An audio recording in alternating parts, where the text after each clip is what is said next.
be doing so much and running, and it just really dawned on me. It's the man that my mom was underage when she consumed me.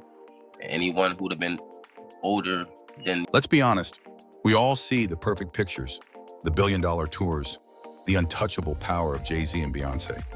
But have you ever had that feeling that something just isn't right? That behind the carefully crafted image, there's a story they are desperate to keep hidden? Well, you were right.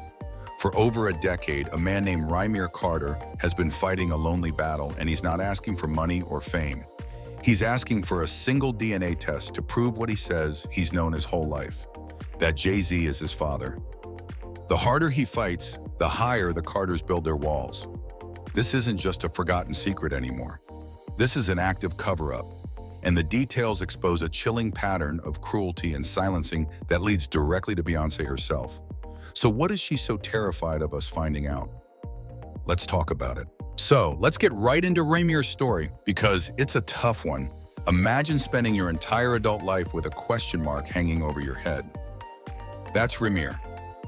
While the tabloids might want you to think he's just another person looking for a payout, you only have to listen to him speak to feel the exhaustion in his voice. He's said it over and over again. I don't want no money. I just want the truth. He's a man with his own kids, his own job, who is pouring what little he has into a legal war against a titan. But here's where it gets really frustrating. Every single time Rymir gets a step closer to a courtroom, Jay-Z's legal machine kicks into high gear. They don't show up with evidence to prove him wrong. They show up with paperwork. They use their endless resources to argue about deadlines, jurisdictions, and old court orders, effectively trapping Rymir in a legal maze. They are doing everything in their power to avoid the one simple thing that could end this entire saga in an instant, a DNA test. And you have to ask yourself, if you have nothing to hide, why would you fight so hard to hide it? Okay, so where does Beyoncé fit into all of this? It's easy to think of her as just the wife, maybe even a victim in her husband's drama. But that's not the story people behind the scenes are telling. Think about it. This is a woman who has built her entire identity around being a mother, a protector. We see her with Blue, Sir, and Rumi, the image of fierce maternal love. So why would that same woman allegedly stand by and watch her husband's potential firstborn son be dragged through legal hell for more than a decade? The answer, it seems, is all about the brand, the Carter Empire. An official out-of-wedlock son doesn't just mess up Jay-Z's past, it shatters the flawless fairy tale they have sold to the world for billions.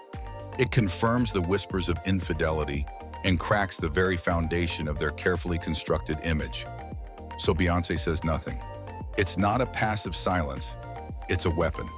By refusing to acknowledge Rymir's existence, she denies the story the one thing it needs to explode, her reaction. She's hoping that if she just pretends he isn't there, we'll all eventually look away. But what she doesn't realize is her silence is speaking volumes. And it's leading people to believe this isn't just a one-time problem she's trying to ignore. It's a pattern. So if you're thinking this whole situation with Rymir feels like a lot, you need to understand that this isn't some random one-off accusation. It's allegedly part of a playbook. To really get the picture, we have to talk about the other women. Now, the affair with Carmen Bryan, the mother of Nas's daughter, isn't a rumor. It's a confirmed part of Jay-Z's history. It proves that the perfect marriage has had deep cracks from the very beginning. But Carmen's story, for the most part, faded away. It became a footnote in a rap beef. That's what the Carter machine is good at, making inconvenient stories disappear. But it raises a much more chilling question.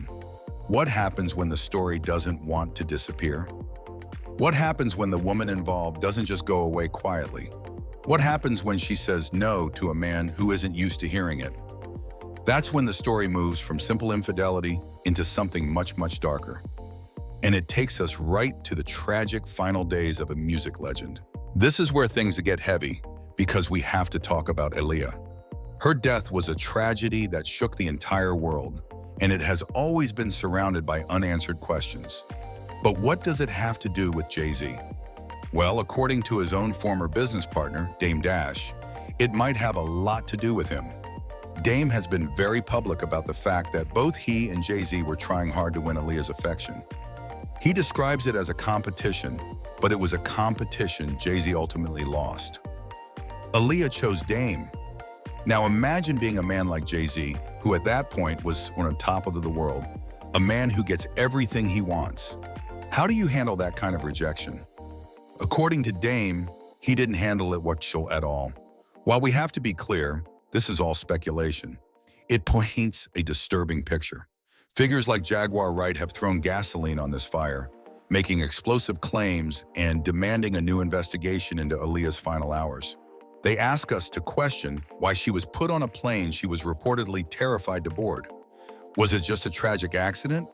Or was it the result of a powerful man's bruised ego and obsession? We may never know the full truth, but the story serves as a chilling example of what can happen when someone stands in the way of what Jay-Z wants. If the story about Aaliyah feels like a dark what if, this next one is a documented moment that should make everyone uncomfortable. Let's talk about Rihanna. When she was just a teenager, a kid from Barbados with big dreams, she was flown into New York for the audition of A Lifetime with Jay-Z. Now you'd expect her to be nervous, and she was. But what she described in an interview years later is just chilling. She recounted how Jay-Z, after hearing her sing, told her there were only two ways she was leaving his office that day. His office, by the way, was on the 29th floor. He said she could leave through the door with a record deal, or she could leave through this window. Now everyone laughed it off as a joke, a bit of bravado from a powerful executive. But let's really think about that for a second. You're a teenage girl in a foreign country, alone in an office with one of the most powerful men in the industry, and he says that to you. Is it a joke, or is it a power play? It's a glimpse behind the curtain, a moment that reveals the intense pressure and intimidation tactics that are allegedly part of the game. It shows you just how much control he has, and he's making sure you know it from day one. Section 6, the Carter machine, silencing the victims. So now you see it, right? This isn't just a series of random, unfortunate events. It's a pattern, a system. Let's call it the Carter machine. And it seems designed to do one thing: crush any story or person that threatens the brand. Think about it. We have Rymir, trapped in a legal nightmare, fighting for the basic right to know his father. We have the ghost of Aaliyah, a story steeped in rumors of obsession and rejection. We have the unsettling memory of Rihanna's audition, a moment of pure intimidation disguised as a joke. And it doesn't stop there. More recently, an anonymous woman filed a lawsuit against Jay-Z with serious accusations, only to drop it suddenly. Why? In her own words, she claims she was intimidated and terrified after being cornered by investigators. This is how the machine works. If you're a threat, you're either bought out, legally exhausted, or scared into silence. It's a brutal and effective strategy. And it's the reason why, after all these years and all these stories, the carefully polished image of Jay-Z and Beyoncé remains, for the most part, intact. They have built an empire so powerful that it can seemingly erase any inconvenient truth. But the cracks are starting to show, and every new story, every new person who speaks out, makes those cracks just a little bit bigger. So when you put it all together, the picture becomes terrifyingly clear. This isn't just about one man, Rymir Carter, fighting for a DNA test anymore. It's about a system, an empire that was seemingly built on a foundation of secrets. From the heartbreaking battle of a son who just wants to know his father, to the chilling stories of obsession and intimidation that trail behind them, the Carter machine has worked overtime to protect the brand. They've used silence, money, and legal power as weapons to ensure that their fairy tale image remains unshattered.